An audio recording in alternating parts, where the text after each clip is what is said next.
vamos a continuar el estudio de la lente convergente, lente delgada convergente, enfocando ya directamente la cuestión de las mediciones. Habíamos dicho que se iba a emplear un dispositivo experimental como se muestra acá en la figura, consistente en un riel con una escala graduada, la fuente luminosa, el soporte donde está la lente convergente y una pantalla. Los detalles los vamos a escuchar en uno de los videos que están subidos al aula virtual, realizados por la profesora Silvia Bravo. Entonces, vamos a la presentación del equipo experimental.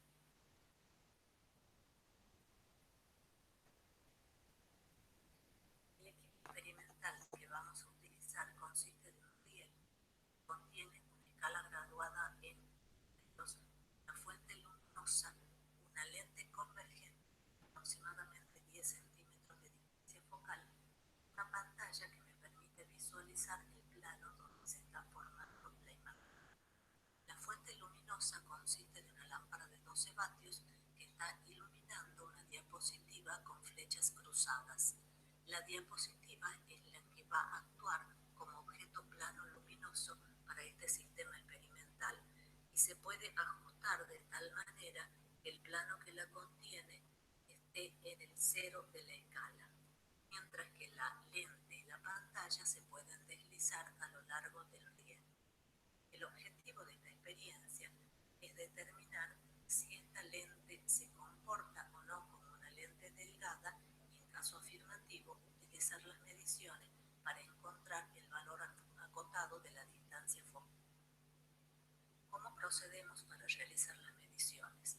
Sabemos que si la distancia entre el objeto y la pantalla es mayor que 4 veces la distancia focal de la lente, en este caso mayor que 40 centímetros, entonces habrá dos posiciones de la lente para las cuales puede formar una imagen real en la pantalla. Una de esas posiciones es la que estamos viendo ahora y la otra se puede encontrar acercando la lente al objeto. Entonces en pantalla vemos que ahí aparece nítida la imagen, por lo tanto esa es la posición para la cual la lente forma una imagen real en el plano donde se encuentra la pantalla. Tenemos entonces dos valores de distancia objeto para las cuales se puede medir la correspondiente distancia imagen.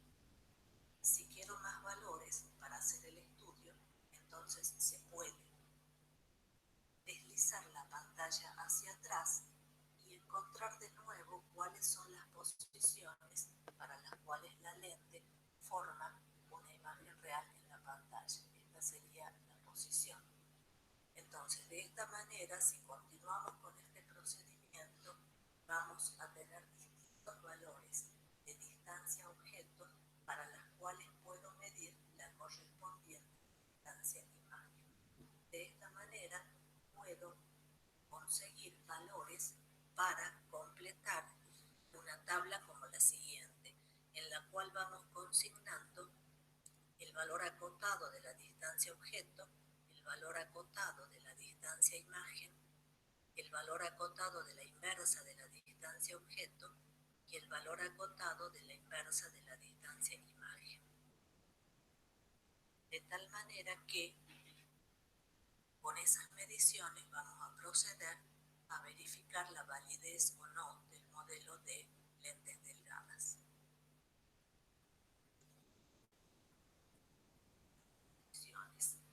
La distancia objeto se puede leer directamente en la escala utilizando una cuña que marca el plano focal de la lente.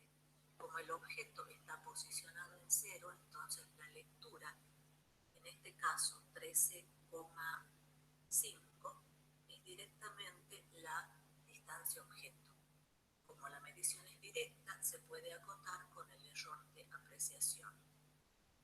Para la medición de la distancia imagen, va a consistir en una diferencia entre la posición de la pantalla,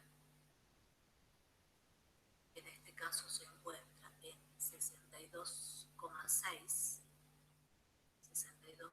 6 y la posición de la lente que habíamos dicho estaba en 13,5. Como la distancia imagen se está midiendo como una diferencia entre dos posiciones, entonces correspondería acotarla con el doble del error de apreciación. Sin embargo, tenemos que tener en cuenta que en esta medición existe un error de definición. Este error de definición se pone de manifiesto en el hecho en que si movemos la pantalla hacia adelante o hacia atrás una cierta distancia, la imagen sigue estando nítida. Entonces, la distancia en que se mueve la pantalla mientras la imagen sigue estando nítida se considera el error de definición en la distancia imagen. Cuando la imagen es grande, como la que vemos acá, conviene trabajar con una zona de la imagen para considerar si se la ve o no nítida. En este caso estamos trabajando con la porción central de la imagen. Entonces, una vez que elegimos cuál es la posición de la lente, por lo tanto medimos la distancia objeto, movemos la pantalla hasta que observamos una imagen nítida. Luego movemos hacia atrás y hacia adelante para estimar cuál es el intervalo de incerteza que vamos a considerar como error de definición de la distancia imagen. Con esto ya podemos completar los valores acotados de las distancias objeto y de las distancias imágenes para proceder a el estudio mediante una gráfica del comportamiento de esta lente y decidir si se comporta o no como una lente delgada. Bien, en la clase anterior habíamos sugerido que el método era directamente poner el objeto a distintas distancias conocidas, medidas de manera directa, y por desplazamiento de la pantalla encontrar la correspondiente distancia imagen. De esa manera construíamos una tabla de valores para distancias objeto y sus respectivas distancias imagen, consignando además el error de definición que mencionó la profesora Bravo. Voy a destacar cómo se determina el error de definición. Para una distancia objeto dada, lo que hacemos es deslizar la pantalla hasta encontrar una imagen nítida y lo que hacemos es mirar cuidadosamente cuánto podemos mover hacia un lado y hacia el otro la pantalla, manteniendo la nitidez de la imagen, lo que a nuestro juicio entendemos por una imagen nítida. Si vemos que el intervalo es, por ejemplo, del orden de 8 milímetros, tomamos el valor central de ese intervalo, es decir, la división que corresponde al valor central de ese intervalo para medir la distancia imagen, y tomamos como error de definición la mitad del ancho del intervalo. Porque recuerden, la incerteza se considera como un intervalo que está centrado en el mejor valor y que tiene un lado positivo y un lado negativo, es decir, por eso ponemos más menos, ¿no es cierto? Entonces, si tenemos la posibilidad de desplazar la pantalla 8 milímetros, viendo que todavía la imagen se puede considerar nítida, en el punto central de ese intervalo tendremos la distancia imagen y tendremos 4 milímetros a cada lado de incerteza. Bueno, el procedimiento entonces era, una vez que teníamos esta serie de valores, hacíamos un cambio de variable, primero, como estamos manejando la distancia objeto como nuestra variable independiente, conviene a la ecuación de Descartes expresarla de esta forma, en donde aquí el inverso de la distancia objeto actúa como la variable independiente y el inverso de la distancia imagen es la función respectiva. Y 1 sobre f será una constante a determinar.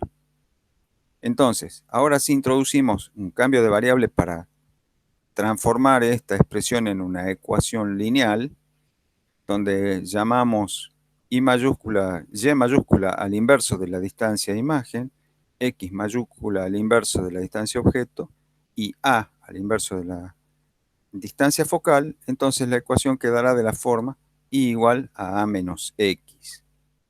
Las incertezas de estas nuevas variables se calculan por propagación aquí en las definiciones y se obtiene que son como las que se indican aquí.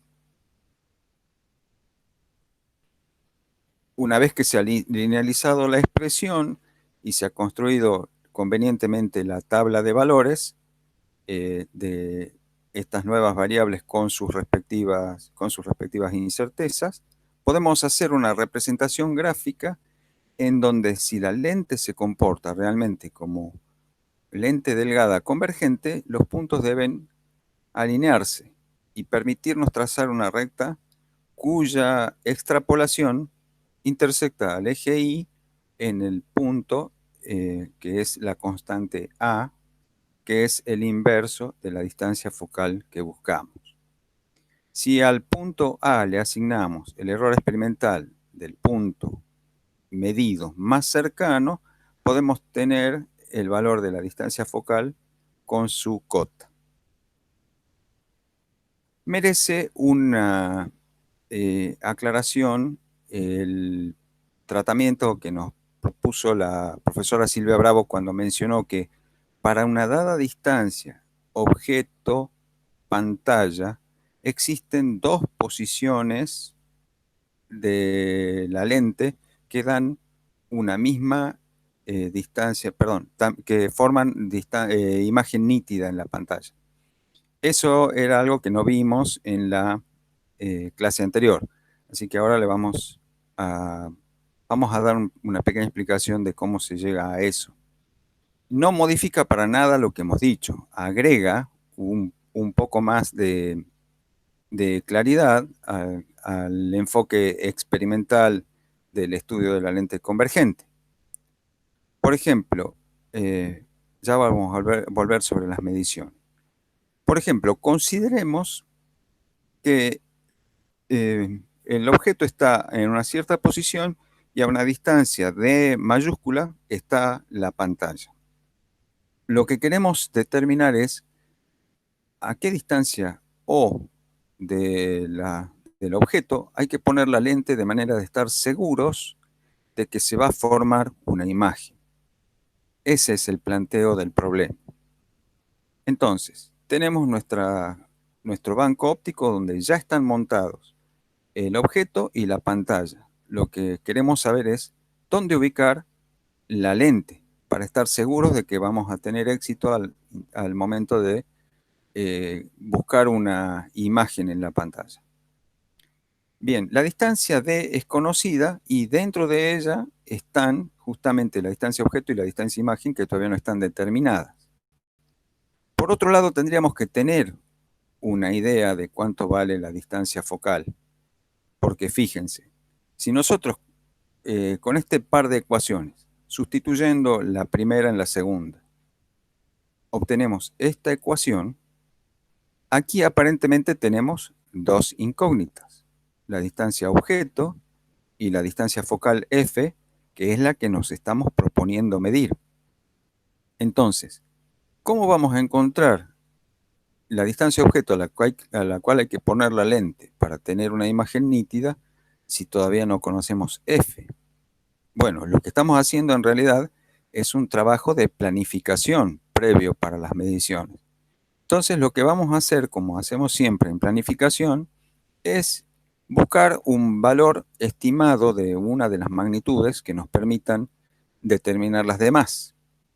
Entonces, por ejemplo, habíamos visto que si la lente es convergente, al tomarla de manera tal que forme una imagen nítida sobre una superficie plana, puede ser una pared, puede ser una hoja de papel, de una fuente luminosa que está a una gran distancia, midiendo con una regla milimetrada la distancia perpendicular a la pared o a la hoja de papel y el borde de la lente, tendremos una buena estimación de cuánto es esa distancia focal.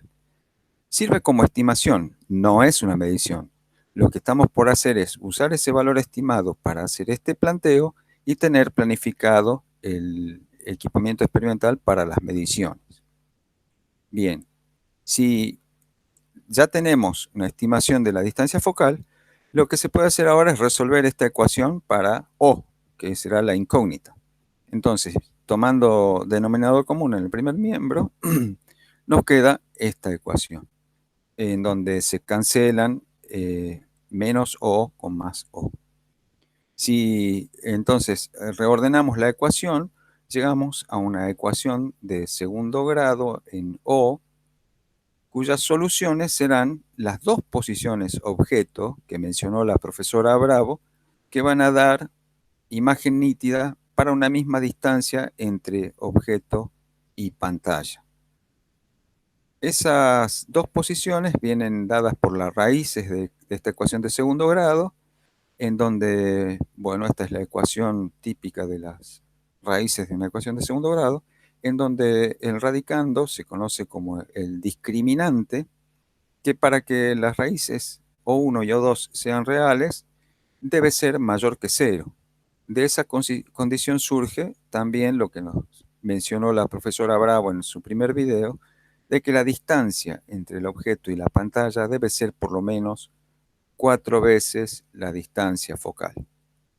Con esta justificación de por qué existen dos distancias objetos para las cuales se forma una imagen nítida para una dada distancia objeto-pantalla, y también justificando por qué se necesita que la distancia objeto-pantalla sea por lo menos 4 veces la distancia focal, ya podemos hacer sin problema nuestra serie de mediciones, distancia imagen y distancia objeto, utilizando el video que está en el aula virtual, que vemos a continuación. Medición número 1. Posición de la lente. Posición de la pantalla. Bien, si han visto, aunque pasó un poquito rápido, la lente en este caso está a 18 centímetros del objeto, mientras que la pantalla está a 44 centímetros. Pero esta distancia de 44 centímetros no es la distancia imagen, es la distancia D mayúscula entre el objeto y la pantalla. Para obtener la distancia imagen de este dato, tenemos que restarle la distancia objeto, porque el objeto está en el origen, ¿sí? Entonces, a estos 44 centímetros a los que se encuentra la pantalla formando una distancia nítida, le tenemos que restar los 18 centímetros de la distancia del objeto a la lente, y esa será la distancia imagen.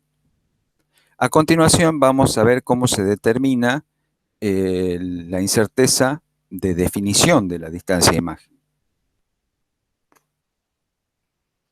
La imagen se mantiene nítida entre esta posición y esta posición. Con ese desplazamiento que se hizo de la pantalla, se determinó el intervalo dentro del cual se tiene imagen nítida. Nos dice cuánto vale el error de definición. Continuamos entonces con otras mediciones.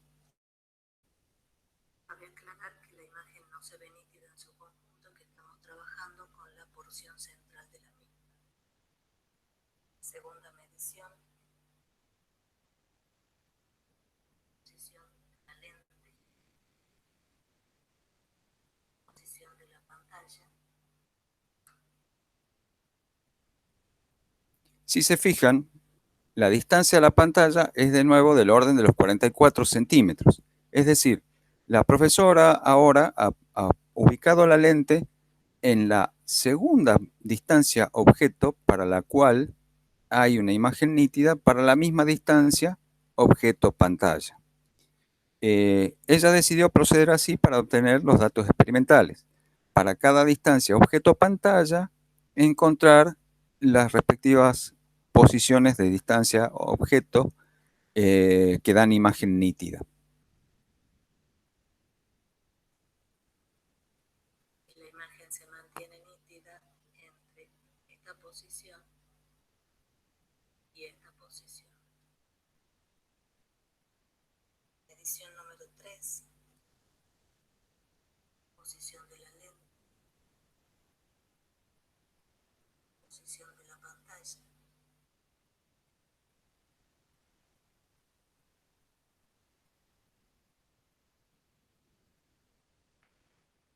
Y la imagen se mantiene nítida en esta posición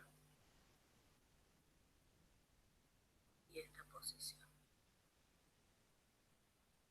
Edición número 4.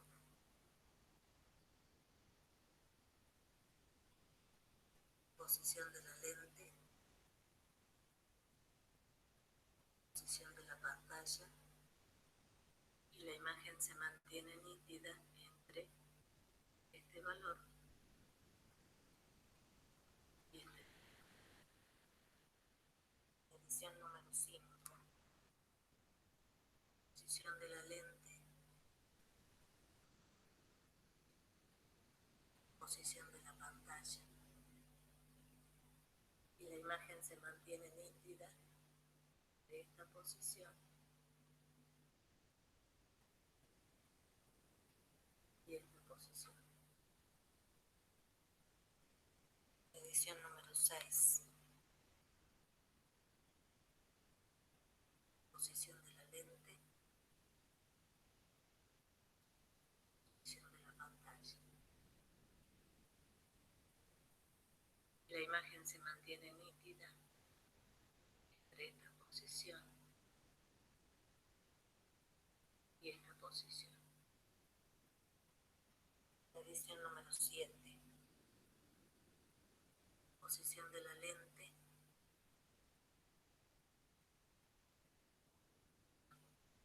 Posición de la pantalla. Y la imagen se mantiene nítida de este valor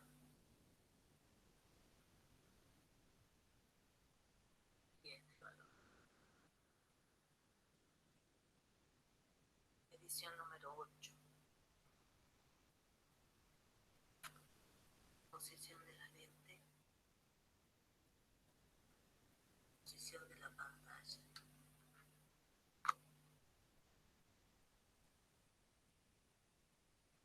La imagen se mantiene nítida entre este valor y este valor. Bien, ustedes van a poder mirar estos videos con mayor tranquilidad en el aula virtual y van a poder tomar los valores para formar la tabla, luego hacer los cambios de variable, construir la tabla de los recíprocos de las distancias objeto y distancias imagen, con los cuales se construye la gráfica. Todos los valores que se pueden sacar del video responden a la ecuación de Descartes, así que en principio debiera obtenerse una representación lineal. Yo lo hice con los valores del video y aquí, por ejemplo, con el Excel, he construido la gráfica en la que le agregué una mejor recta de ajuste y lo que se ve es lo esperable. La pendiente es -1 dentro del error y aquí está la ordenada al origen, que es el recíproco de la distancia focal. Queda fuera del panel del gráfico, pero aquí está su valor. Y si al valor de la intersección le asignamos el error experimental del punto experimental más cercano, podemos dar la distancia focal con su cota. Lo que restaría sería controlar si la lente que estamos considerando en este experimento tiene aberraciones apreciables. Habíamos visto que las lentes presentaban aberraciones de dos tipos. La de esfericidad, que tenía que ver con justamente ser lo opuesto de una lente delgada, que se controlaba usando diafragmas que bloqueaban primero los rayos periféricos, como esta cartulinita negra que se ve acá.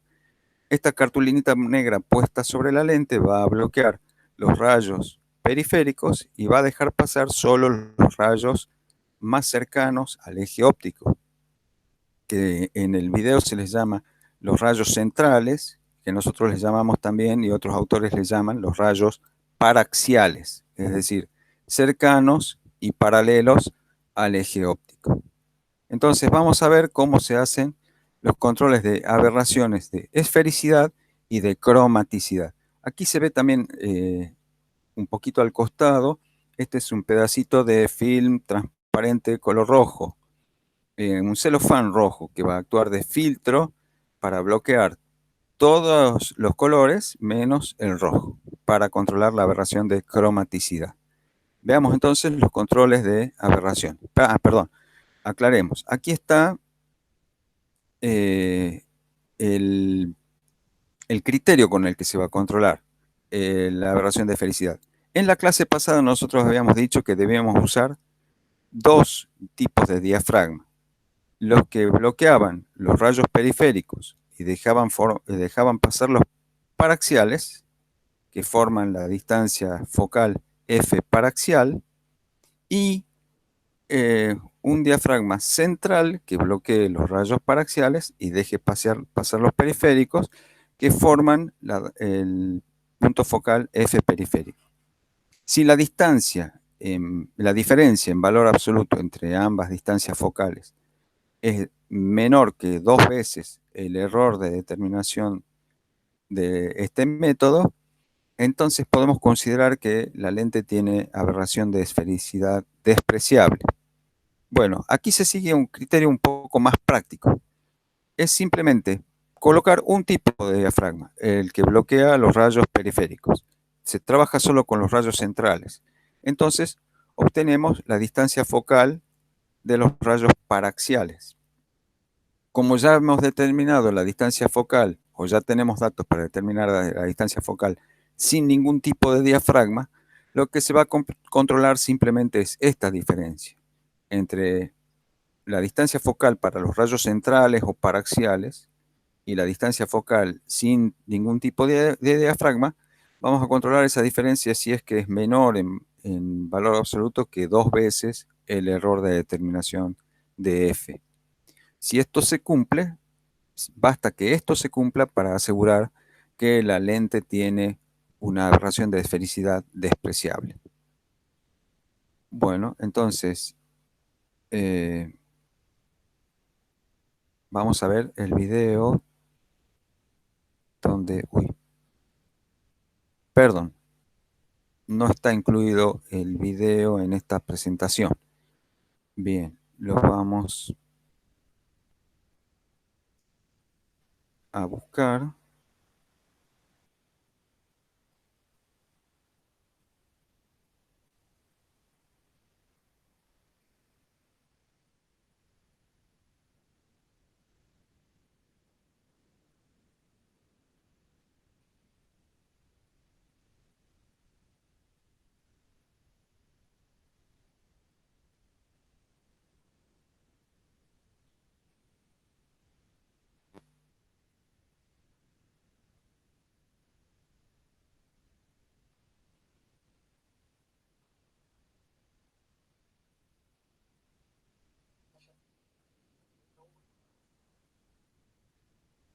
Bien, ahora lo comparto.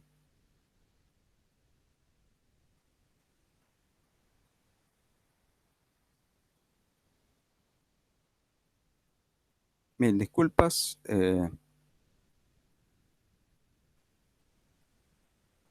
Vamos a compartir entonces.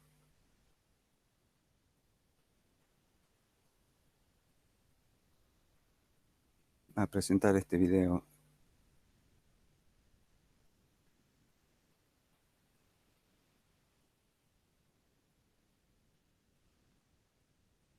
Ya nos habíamos, creo que se pudo oír, la profesora Silvia Bravo va a repetir la primera medición con la distancia de la lente de 18 centímetros, de la lente a la fuente luminosa de 18 centímetros, y en este caso va a usar un diafragma que va a bloquear los rayos periféricos. Vamos a repetir la medición número 1 utilizando un diafragma circular para disminuir la aberración de esfericidad. Esta es la imagen original que se ve en la pantalla sin la utilización del diafragma. Una vez colocado el diafragma central en la lente, Perdón, vale la pena destacar esto. Aquí se ve clarito cómo el diafragma, el, el disco de cartulina, está cubriendo toda la región periférica y está dejando un pequeño hueco central por donde están pasando los rayos más cercanos al eje óptico. el diafragma central en la lente, vemos cómo se modifica la imagen en la pantalla.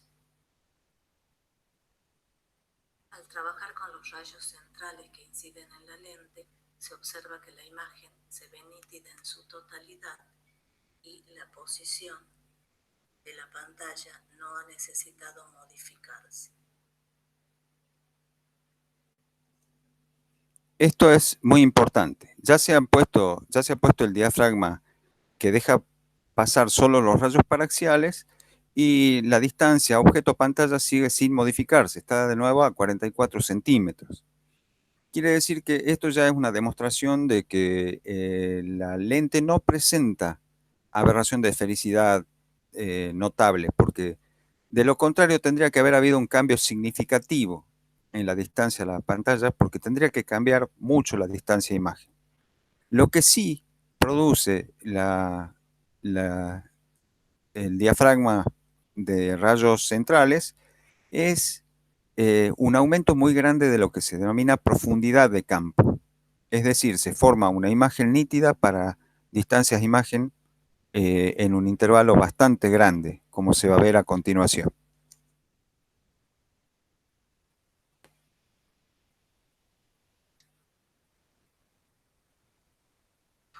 Sin embargo, ahora observamos que podemos mover la pantalla hacia adelante y hacia atrás una distancia mayor y la imagen sigue estando nítida.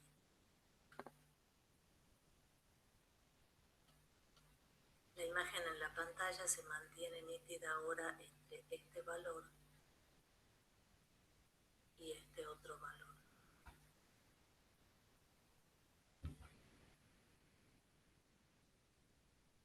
Para disminuir ahora la aberración cromática, vamos a utilizar un filtro rojo colocándolo delante de la fuente luminosa. Esta es la imagen original sin el diafragma central y sin el filtro. La imagen se ve ahora coloreada, pero no ha mejorado su nitidez y no ha sido necesario modificar la posición de la pantalla, que sigue estando nítida en la posición siguiente. Nuevamente, para la distancia del objeto a la lente de 18 centímetros, la pantalla nos muestra una imagen nítida a los 44 centímetros. Es decir, que aún poniendo el filtro rojo, la distancia focal, la distancia de imagen, perdón, no ha tenido que corregirse significativamente. Esto quiere decir que la lente ya está demostrando que no tiene una aberración cromática significativa. Y la imagen se ve nítida entre este valor y este,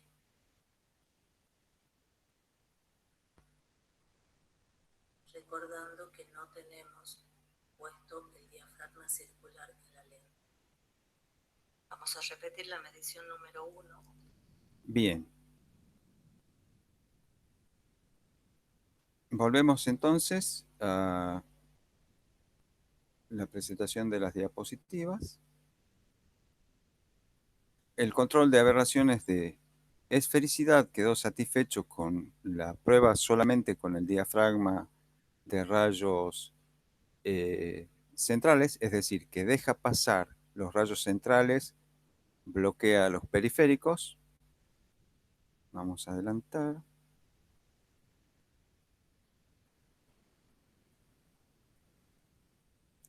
Bien, la aberración de cromaticidad o aberración cromática provenía del hecho de que el índice de refracción de los que se hacen los vidrios en óptica tienen un índice de refracción que varía con la longitud de onda. Aquí en la zona sombreada está la región del espectro visible y se nota que hay algunos de los materiales para construir lentes en donde el índice de refracción cambia sensiblemente con la longitud de onda. Esa es la manera en que un prisma, por ejemplo, descompone la luz. Ahora, nuestra lente se puede comportar en parte como un prisma y puede producir eh, efectos de cromaticidad o de colores, imágenes fantasmales de colores, debido a que los rayos de un color tienden a ir hacia un punto focal, mientras que los de los otros van hacia otros puntos focales. Lo que se ha visto es que con este criterio, si la diferencia en valor absoluto entre la distancia focal para la luz roja y la distancia focal para la luz blanca sin ningún tipo de filtro, si esa diferencia es menor que 2 veces el error de determinación de distancias focales, la lente no presentará aberración cromática apreciable. Bien, con esto queda cubierto todo el aspecto experimental relativo a la determinación de distancias focales de lentes convergentes delgadas. Como siempre, todo el material está disponible en el aula virtual del laboratorio. Eh, Esperamos que se haya entendido y las consultas todavía se pueden hacer por mail o por WhatsApp en horarios razonables hasta el día de la evaluación. Muchas gracias.